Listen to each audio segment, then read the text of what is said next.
I've been running Facebook ads for gyms for nearly 10 years. Some have been our own, some have been for other people. In that time, I have made some horrific mistakes that have cost me literally hundreds of thousands of pounds. So here are the top 5 lessons that I have learned to make sure that you don't make the same mistakes. The first mistake is putting out the wrong offer, or usually putting out a free offer. So one of the most common mistakes that I see, and this is one that I made, was the adverts that we were putting out was looking for a 2-week free trial or a free session day or a free transformation session, something you were putting out there completely for free. The reason this is a mistake, one is you get no return on investment. So one of the beauties we have within the fitness industry is we are able to make money on the front end of our adverts, which means for every pound we put into Facebook, we can make 3 to 5 back normally. If you're running a free program, you're simply not going to do that. You might try and recoup that cost on the back end when they then sign up and stay as a client, but you will not do that on the front end, which means you end up with a marketing budget. Now, what we try and get you to steer towards is getting this idea of having a paid program on the front end, maybe a 4-week, 6-week, 8-week program, so that you can charge. Because if you can put £1,000 into Facebook and get £4,000 back, you can do that trade over and over again. Because you're only small, you likely don't have a big marketing budget, so we need to make sure we are profitable on the front end. The second issue you have with a free offer is the people that you attract are usually looking at that lower end of things. They're usually people that trial all sorts of different bits and pieces. They're not going to end up being that committed. You do that versus selling, let's say, a 6-week program. Someone who sees that and wants to commit to it, one, they know it's going to be more expensive, so they're just that bit more committed, probably able to pay that little bit more. But also, they are dedicated to their goals better than someone that's looking to just do one trial. The second mistake then that is made is creating overly complicated sales pages. So I have spent so much time in the past trying to create the perfect landing page, going through the color schemes, moving this image and that video, when really all you need now is to use Facebook's inbuilt lead form. We have tested this extensively, and every single time, regardless of where it is in the country, a lead form from Facebook drastically outperforms a landing page regardless of what is on that landing page. And trust me, we have tested so much when it comes to this, and every single time. So you can take something that requires less time, less skill, less effort, which is the lead form, and it produces a better result. So just use Facebook's lead form. It is significantly better than creating some fancy lead landing page, and the landing page usually ends up costing you money in terms of having to pay for something like lead pages or a high-level account or something like that. The third one then, the third issue that we've got is turning off expensive ads, mainly because I've just not understood my numbers at the time. So what can happen sometimes is we look so deeply at just the cost per lead in terms of the leads that are coming in that you might actually have one that is converting into sales very, very well, but the cost per lead is a little bit higher. So some ads we are designed so that we're creating and generating a better quality lead and not just someone just looking around. Now that might be more expensive. If you get a lead that comes in that costs, I don't know, £40, but they all convert into a sale at £250, again, it's that trade we're talking about. You're paying £40 to make £250. So I would make that trade every day of the week. But when you look at just your cost per lead, you are going to miss out on these metrics. You're going to miss out on these sales because you don't fully understand it. It's why one of the things that I'm so passionate about, and it does sound dull and boring, I am aware, is tracking your numbers, understanding your business by the numbers. What is your conversion rate? How many of your leads do you convert into sales? How many get on phone calls? How many pick up? Because if we can understand all of this further down the line, it then relates back to your cost per lead and how much you can actually pay.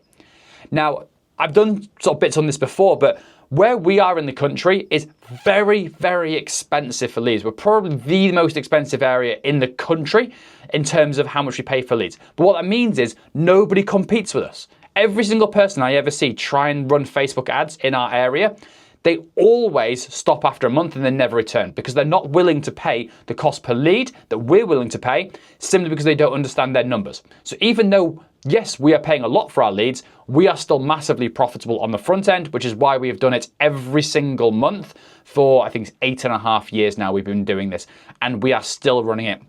And it's why we dominate the local market. So that kind of brings me on to number 4 then, which is simply not creating enough ads. Now, we have had months where we have created probably 50 to 100 different ads just for that 1 month. Now, one of the mistakes I made for early doors was I'd make one ad, I'd do one lot of targeting, I'd run it, and if we got nothing back from it, I'd be like, well, that's it, Facebook marketing just doesn't work anymore, what's the point? Where the reality is, simply just creating more and different types is going to appeal to different sorts of people. So you might have some ads that have like group shots of people. You might have some of the workouts. You might have a video of someone working really hard. You might have another video of a testimonial. Each of those different adverts is going to speak to each individual in a different way and is going to attract a different person in a different way. So from that, we then come on to number 5, which is not doubling down when things are going well. It's like, imagine you're at a blackjack table and you are hitting a hot streak and you're winning. You tend to just bet more and more and more. You're on this hot streak, you can't lose. Whereas we tend not to do that so much with adverts. So if we're doing well and the sales are coming in, we almost then take our foot off the gas, where I was like, okay, cool, I've hit my sales target for this month, nice and easy. Whereas you're going to be much better off doubling down. If you're hitting a month, let's say May, which is normally a pretty good month because people are building up towards summer, they're wanting to do these programs to get in shape for the summer holidays. If you're hitting lots and lots of sales, double down because there will be bad months ahead. So spend more, create more, take more sales calls, like make more sales. Like we set a target of usually sort of 20 to 30 sales a month. Now, if I hit 30 sales and it's the 15th, I'm not going to just sit back and be like, cool, well, I can take the rest of the month off. I'm going to be like, actually, this is a good month. Let's see if we can get 40, 50, 60 sales in this month.